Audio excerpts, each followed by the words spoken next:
اس غزل کا موضوع عشق ہے اور اللہ تعالیٰ کا عشق۔ تیری متاع حیات علم و ہنر کا سرور، میری متاع حیات ایک دل ناصبور، معجزہ اہل فکر فلسفہ پیچ پیچ،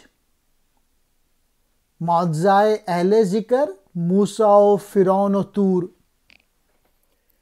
اقبال نے دو لوگوں کو کمپیئر کیا ہے پہلے شعر میں، ایک وہ جو کہ عقل میں مگن رہتے ہیں اور اپنے آپ کو کہہ رہے ہیں کہ وہ عشق میں مگن رہتے ہیں، دوسرے مصرعے میں کہ جو تیری متاع ہے وہ علم حاصل کرنا ہے، جبکہ میری متاع جو ہے، میری جو پونجی ہے وہ عشق ہے، اور دولت عشق جو ہے وہ دولت علم پر حاوی ہوتی ہے۔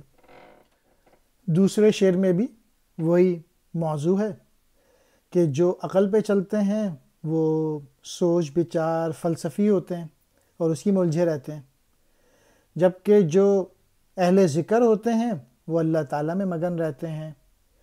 اور وہ کون؟ جیسے حضرت موسیٰ علیہ السلام، اور انہوں نے مقابلہ کس سے کیا تھا؟ فرعون سے کیا تھا۔ یعنی جو اہل ذکر ہوتے ہیں وہ قوموں کی تقدیر بدل دیتے ہیں، جیسے حضرت موسیٰ علیہ السلام نے فرعون سے مقابلہ کیا تھا اور اسرائیل کو آزاد کروایا تھا فرعون سے۔ متاع حیات، زندگی کی پونجی، زندگی کا سرمایہ، علم و ہنر، حکمت و فلسفہ۔ سرور کہتے ہیں نشے کو، دل ناصبور بے صبر دل، معجزہ وہ کام جو انسانی عقل سے بالا ہو، اہل فکر غور و فکر کرنے والے، پیچ پیچ بہت زیادہ الجھا ہوا، اہل ذکر اللہ تعالیٰ کی یاد میں کھوئے ہوئے لوگ، موسیٰ حضرت موسیٰ علیہ السلام، فرعون مصر کا بادشاہ جس نے خدائی کا دعویٰ کیا تھا، کوہ طور جہاں حضرت موسیٰ علیہ السلام کو جلوہ پروردگار کی جھلک دکھائی دی گئی تھی۔ مصلحتاً کہہ دیا میں نے مسلمان تجھے، تیرے نفس میں نہیں گرمی یوم النشور، ایک زمانے سے ہے چاک گریباں میرا، تو ہے ابھی ہوش میں میرے جنوں کا قصور۔ اقبال کہہ رہے ہیں کہ میں نے مصلحتاً تم لوگوں کو مسلمان کہہ دیا ہے، تم لوگ تو بس نام کے مسلمان ہو، تمہاری جو زندگی ہے اس میں کوئی عمل نہیں ہے، کوئی ایگزیکیوشن نہیں ہے، قیامت کی گرمی موجود نہیں ہے جو مسلمان کی خاصیت ہوا کرتی تھی۔ اور میں تو ایک مدت سے یہ پوئٹری لکھ رہا ہوں اور تو ابھی تک ہوش میں کیسے ہے؟ اس میں میرا قصور نہیں ہے، اس میں تیرا قصور ہے، تو سمجھ ہی نہیں سکا میری پوئٹری۔ اگر میری پوئٹری سمجھ جاتا تو تیری زندگی تبدیل ہو جاتی۔ مصلحتاً مناسب انداز میں، حکمت کے طور پہ، نفس کہتے ہیں سانس کو،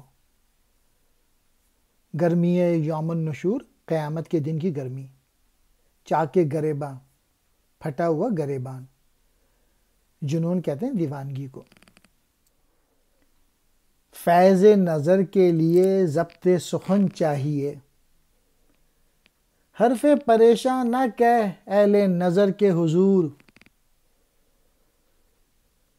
خوار جہاں میں کبھی ہو نہیں سکتی وہ قوم، عشق ہو جس کا جسور، فقر ہو جس کا غیور۔ جو اہل دانش ہیں، جو اہل نظر ہیں، اگر ان کا تجھے فیض حاصل کرنا ہے تو بولنے میں جلدی نہ کر، خاموش رہ۔ یہ اہل نظر کے سامنے بے رب باتیں کرنا، بے مقصد بولنا مناسب نہیں ہے۔ یعنی اقبال کہہ رہے ہیں سائلنس پہ بھی کام کرو، ہر وقت بولتے نہ رہا کرو، عمل کرو۔ اور وہ قوم دنیا میں کبھی بھی ذلیل و خوار نہیں ہو سکتی جس میں عشق موجود ہوتا ہے، جس میں پیشن موجود ہوتا ہے، جس میں اللہ تعالیٰ کی محبت ہوتی ہے، اور جو کہ غیرت مند درویش ہوتا ہے۔ فیض نظر، کسی درویش کی صحبت سے پہنچنے والا فائدہ، ضبط سخن، ادب کی حد میں رہنا، حرف پریشاں، بکھری ہوئی بات مراد ہے بے ترتیب بات، اہل نظر بصیرت والے، حضور روبرو سامنے، خوار کہتے ہیں ذلیل، جسور کہتے ہیں جسارت والا، جرت والا، غیور غیرت والا۔ 100 سال پہلے یہ شعر کہے تھے، اور آج بھی مسلمان قوم جو ہے وہ ذلت میں پھنسی ہوئی ہے، اور اس کی وجہ یہی دو خصوصیات ہیں جو کہ موجود نہیں ہیں۔ عشق ختم ہو گیا اور فقر ختم ہو گیا، فقر کی جگہ بھکاری ہو گئے۔